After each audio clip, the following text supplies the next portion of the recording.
रात का समय था, घना अंधेरा, आसमान पर काले बादल और रुक रुक कर होने वाली हल्की बारिश। सड़क सुनसान थी, दूर तक बस टेढ़े मेढ़े पेड़ों की परछाइयां दिखाई दे रही थीं। राज और उसकी पत्नी नेहा अपनी कार से शहर से गांव की ओर जा रहे थे। चारों तरफ इतना सन्नाटा था कि बस बारिश की बूंदों की आवाज़ सुनाई दे रही थी।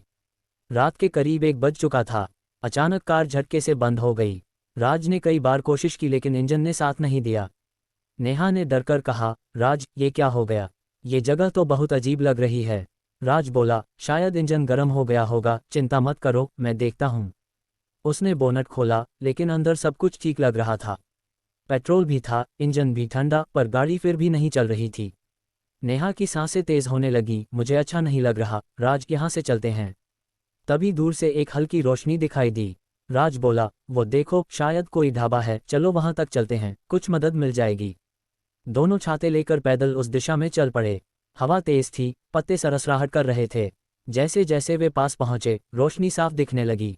वो सचमुच एक पुराना सा ढाबा था, आधी टूटी हुई छत, काले जले हुए दीवारें और एक पुराना बल्ब जो टिमटिमा रहा था।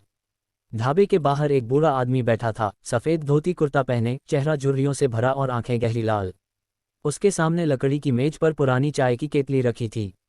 राज ने कहा, नमस्ते बाबा, हमारी कार खराब हो गई है, थोड़ी देर रुक सकते हैं?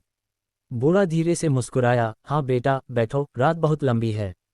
उसकी आवाज़ में कुछ ऐसा था जो सीधा दिल में उतर गया, जैसे गले से हवा निकल रही हो।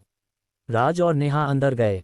अंदर बिल्कुल सन्नाटा था, पर फिर भी 3 कप रखे थे, 2 आधे खाली, तीसरे में से भाप उठ रही थी। नेहा ने पूछा, कोई अभी गया क्या?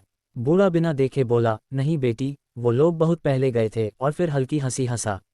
उस हंसी में कुछ ऐसा था जो रूह तक ठंडी कर दे। राज ने पूछा, चाय मिल जाएगी? बूढ़े ने कहा, हाँ बेटा, तुम्हारे लिए तो हमेशा मिलती है। उसने स्टोव जलाया, जिसकी लौ अजीब नीली थी। चाय की महक फैली, लेकिन उसमें हल्की सी जली हुई चीज़ की गंध थी।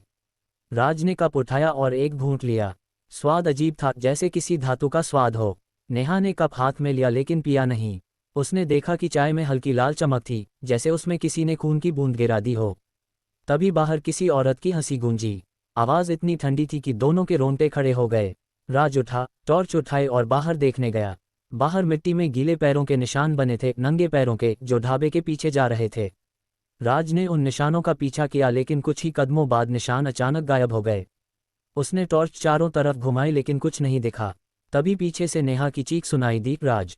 राज दौड़कर अंदर आया तो देखा कि बूढ़ा वहां नहीं था, लेकिन दीवार पर 3 परछाइयां थीं, एक राज की, एक नेहा की और एक किसी और की, लंबी बालों वाली औरत की जो उनके बीच खड़ी थी। उसकी उंगलियां जमीन तक लंबी थीं और हवा में हल्की सरसराहट हो रही थी। राज ने नेहा को पकड़ा और दोनों भागे। जैसे ही बाहर निकले, ढाबे का बल्ब अपने आप बंद हो गया और हवा में वही ठंडी आवाज़ गूंजी, फिर मिलेंगे। दोनों तेजी से कार की तरफ भागे। जैसे ही राज ने चाबी लगाए, इंजन अपने आप स्टार्ट हो गया। राज ने कार तेज कर दी। दोनों ने पीछे देखा तो जहां ढाबा था वहां अब कुछ नहीं था, बस खाली जमीन और पेड़ों की परछाइयां। नेहा कांपते हुए बोली, राज, ढाबा कहाँ गया?